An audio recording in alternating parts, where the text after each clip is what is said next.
Тэрс нэг тухайн үед нөө хальсаар авч байхдаа бол яг нэг нийгмийн сэдвтэй зургууд их авдаг байсан. Яг тухайн нөгөө нэг одоо яг хөвгнийхээ онцлогоос болж байгаа. Зарим нь бол яг ингээд өөрөө чиглэлээр л авч байгаа юм л да. Гэхдээ ерөнхийдөө би ингээд одоо зургуудаа контакт хийгээд тэр хальсаа ингээд харж байхад ер нь бол нийгмийн сэдвтэй зургууд гэр хороол те хүүхэд тухайн үед одоо 2005 6 онд ч яг эд 6 7 онд чинь сонгуул болох гээд одоо манай нэг итгэвтэй жагсагчаад нэг сонгуулийн өмнө гарч ирдэг улсууд бол тэр үед асар их жагсаал болдог шүү дээ. Тэр жагсаал магсаалууд дээр ер нь их очиж зураг авдаг, нийгмийн сэдвтэй тийм зургууд их авдаг шүү дээ. Тэгээ одоо тэрнгээрээ дагаас тэр юм уу одоо бол яг авж байгаа чиглэл нь бол яг нийгмийн баримтат гэрэл зураг. Баримтат юм да тийм. Баримтат гэрэл зургаар л ерөөдөө авдаг. Яг одоо гэрэл зургийн төрлөөс одоо сонгож авсан одоо баримтат гэрэл зураг. Тийм баримтат ахуй амьдрал хүүхэд тэгээ нийгмийн одоо тийм сэдв үз. Тэгээ яг ер нь бол яг миний бодол байдалтай яг альва одоо уран бүтээлч гэдэг юм уу гэрэл зурагч хүн яг тухайн одоо өөрийнхөө авж байгаа зургаараа ямарваа нэг тийм асуудлыг хөндөж хардаг тийм. Тэрийг нэг хүн хараад нэр ийм асуудал байдаг шүү. Одоо хүүхдийн асуудал гэхэд удамжаа тэнсэн аав ээжгүй тийм хүүхдүүд бас байна ингээд. Ерөөсөө яг тухайн бүтээлдээ л яг өөрийнхөө юу хүнд хэлэх гээд байгаа гэдэг гаргацсан бол тэр сайн зурагч юм дээ. Сайн бүтээл болдог. Тэгэхгүй зүгээр цаахан зураг аваад тийм гоё зураг гэдэг бол миний хувьд бол ялангуяа одоо дижитал камернаас яг боломж нь яг тэр л дээ. Тэрийг бас өгүүлэхэд харахгүй яг тухайн чи магадгүй 2 сая төгрөгтэй байх юм бол Canon ч юм уу Nikon аль нэг дуртай аппарата тий туран хэрэгтэй авчаад ингээд зураг авч болно. Яг хөө нөгөө талдаа бас гоё. Хүн болгон гэрэл зураг сонирхож чинь, хүн болгон зураг авч чинь, зургийг хөгжүүлээгээ явж чинь тэр нь бас гоё л доо. Тэгэхээр өдөр бүрийн талах гэж гэрэл зурагчдээс нэг жижиг богино хэмжээний кино байдаг шүү дээ. Тэрэн дээр чамайг харж байхад тараашааны хүүхдүүд рүү бүр дотор нь орж яваад зураг авч байгаа. Тэгээд өмнө нь цацралтхан яриан сонсоход энэ давааны хүүхдүүдтэй харьцаа арга ивийг нь маш сайн олддог гэдэг чинь. Тэгээ яг ер нь тэр өдөр бүрийн талах дээр ер нь тараашааны лөө бүр орё гэж анханасаа бүр зориг зарсан. Тэгээд уусаа яг тэр чинь нэг юм хідэн сэдв байсан л та.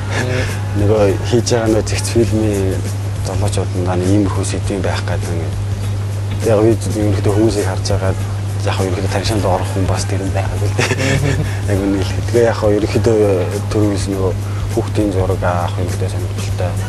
Яг хүүхдийн зураг авдаг гэхэлэр ерөнхийдөө одоо хүүхэд наснасаа одоо холдооч гэдэг юм. Одоо ч ингээ 22 штэ. Тэр чинь хүүхдүүдтэй харилцахад илүү надад ойр өгдөг байхгүй. Төрөний хүмүүс хэлдэг. Ер нь хүн болгонд хэдгэлээ давна чи хүүхдүүдтэй харилцахдаа ингээ тэднүүсийн дотоод сэтгэлийг одоо ингээ нээгээ те. Биш нэг түрүү хэлсэн зураглаач гэдгсэн хүүхдийн талаар баримт кино хийхэд одоо хүүхдийн тэр дотоод сэтгэлийн тэр нэг одоо эмзэгтэй тийм юм тийм одоо яриулж чаддаг ч гэдэг юм уу зураг авах дээр ингээд хүүхдүүд ингээд нэх гоё ахуулцдаг ч гэдэг юм уу тэр болгон юмнууд дээр нөгөө нэг надад л ингээ хүүхдэд харилцахад яг тийм байдаг байхгүй. Би одоо өөрөө нэг хүүхэд наснаас олдооч гэдэг хүүхэд наснаа аягүй хайртай байсан ч гэдэг юм уу тэгээ дээрээс нь хүүхэд өөрөө аягүй гинэн цайлган тийм яриад алуу та нарыг маа мэлээ ярихад аягүй нөгөө чинь гоё нээлттэй тэгэхээр нэг одоо чинь үгүй би чинь нөгөө нэг хүүхдэд харьцахдаа одоо ингээд за чи тэг гэдэг юм жоохон захирангуйч юм тийм байвал нөгөө хүүхдийн ингэ чинь тухайн хүүхдтэй яаж харьцах вэ гэдгээ тэгэхээр нөгөө хүүхдүүдийг одоо харилцаад нөгөө за би энтэй ингэж ярилцвал гэх юм. Тэгээд тэр танишаан дээр бол яг хөө ерөнхийдөө ор зураг авсан. Тэгээд тэр өнгө ба харцгаан гээд баримтат кинонд одоо зориулж их юм да. Зургууд авсан. Гэхдээ яг хөө тэр ч бол яг хөө би ч нөгөө одоо сансандаа хүртэл зураг авч чадаагүй дээ. Тийм яагаад гэвэл за нэг 30 минут ч юм 20 минут л байсан. Нөгөө хүмүүс нь ч нөгөө хүүхдээс яриа авах, би хажуугаар нь зураг авах ч гэдэг. Угаасаа яг сайн зураг авах гэх юм бол тэ их ажиллаж ийж тэрнээ сайн зураг гаргав. Гэтэ яг хөө ер нь чамлахаар чанга хатах гэдэг шиг хитэн зурагтай болсон доо. Сүүлч сорсын сангаас гомцны тэтгэлэг тамрагцсан гэжсэн тэр тухайга тэр яг нөгөө нэг сорсын сангаас жил бүрөө зохион байгуулагддаг нэг тийм тэтгэлэг юм билээ гэрэл зурагчдыг одоо дэмжих тэтгэлэг л дээ. Тэгээд одоо баримтат гэрэл зурагчдын донд зарлагдсан. Тэр нь бол одоо Төв Аз гэж байгаа ерөөхдөө Төв Азийн одоо Монгол, Афганистан, Азербайджан, Пакистан, Узбекистан, Кыргызстан, нэг нь Кавказ гэдэг нийтдээ бараг 11-2 улсын одоо баримтат гэрэл зургаар авдаг зурагчдын донд зарладаг тийм тэтгэлэг. Тэгээ яг тэрэнд миний хувьд яг энэ жил 2 дахь жилдээ оролцоод шалгарсан. Өнгөрсөн жил бол яг Монголоос ганцаархнаа би оролцож байсан. Тэгээ энэ жил Монголоос арай нэг жоохон олон хүн оролцож 3 хүн оролцсон юм лээ. Тэгээ тэр 3-аас шалгарч Монголоос нэг хүнийг аваад тэгээ бусад улс орнуудаас Пакистан одоо нөгөө тэтгэлгээ зарласан та яг 5 саяда ийм улсуудаас ийм хүн шалгарлаа гэх Пакистан, Азербайджан, Узбекистан, Пакистан юунаас ингээд 2 хүн. Тэгээд Монголоос би тэгээ нийтдээ нэг 183 хүн баримт тэгэл зурагчид бүтээлээ явуулсан байлээ. Тэгээд тэрнээс 10 хүн сонгож аваад тэгээд тэр 10 хүн нь одоо 7 сарын 22-наас 30-ны хооронд Стамбулд 7 хоногийн воркшопт суув. Тэгээд тэрний одоо багш нь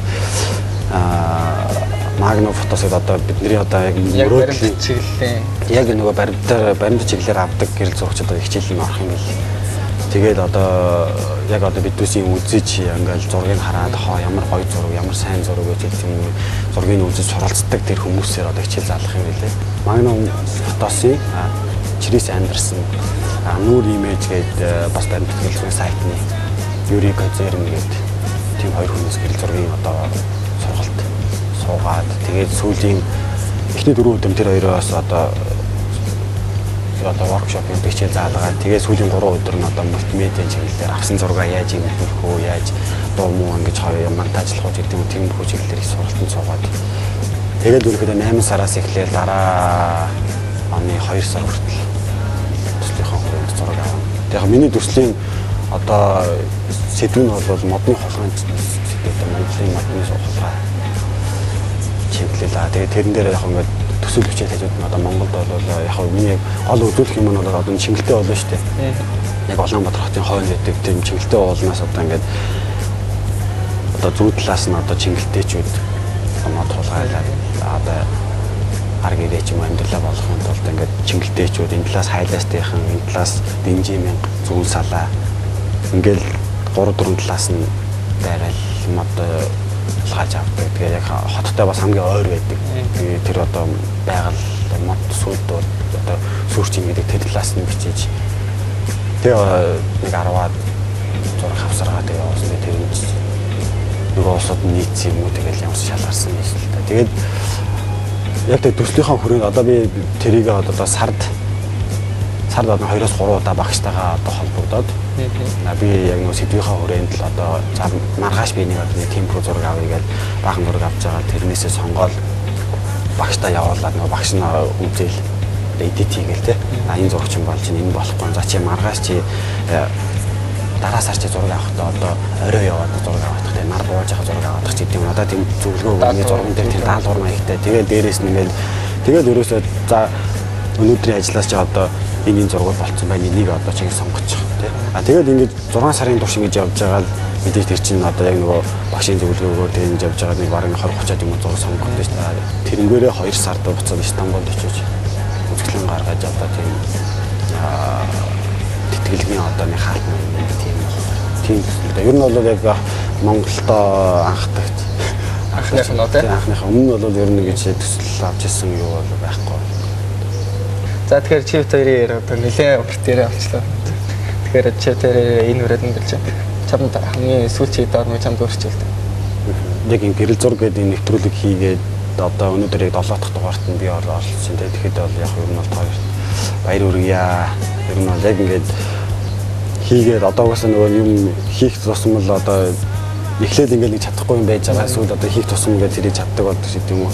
Миний хувьд бол яг нөгөө гэрэл зургийг бас нэвтрүүлэг хийн гэж бас айл 2-3 жилийн өмнөөс бодож ирсэн. Тэгээд яг нөгөө гэрэл зурагч угаасаа нэг айгүй нэг тийм том тэгээд тэрийг барьж авахаасаа ингээд тэгээд дээрэс нь нөгөө өөрөө ч нөгөө сонирхол одоо баримтууд гэрэл зураг тал руугаа ингээд нэгдэг. Тэгээд ер нь яг Монголдо бараг анхдагч шахуу тий. Тэгээд дээрэс нь яг ийм нэвтрүүлэг хийж байгаад бол одоо хоёрт болоо танаа студийн арын албаны хүмүүст одоо баяр хүргэе гэж хэлээ. Тэгээд дээрэс нь одоо нийт Монголын одоо гэрэл зурагчтай гэрэл зурагчид болоод гэрэл зураг сонирхогчид тэгээд та бүхэнд одоо уран бүтээлийн өндөр амжилт хүсье те. Та бүхэн яг авч байгаа зураг болгоно бодож тий энэгээр яг юу хэлэх гэж байгаа вэ гэдгээ яг тэрийг л яг зурган дээр шингээж юм болов зураг болов сайн зураг гарах болов гэж би бодож байна. Тэгээд залуу бол одоо залуу гэрэл зурагч тий. Залуу гэрэл зурагчтай амжилт хүсье. За тэгэхээр сонирхол дээр хүрсэн даваа нэмээр баярлалаа. Ингээ ирэх дугаараа ирэх болцлоо тэр баярлалаа.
Нэвтрүүлгийн маань энэ удаагийн дугаар инхүү өндөрлж байна. Бидэнтэй холбоотой санал хүсэлтэд доор гарч ууц болон Facebook хаягаар ирүүлэхээ бити мартаарай.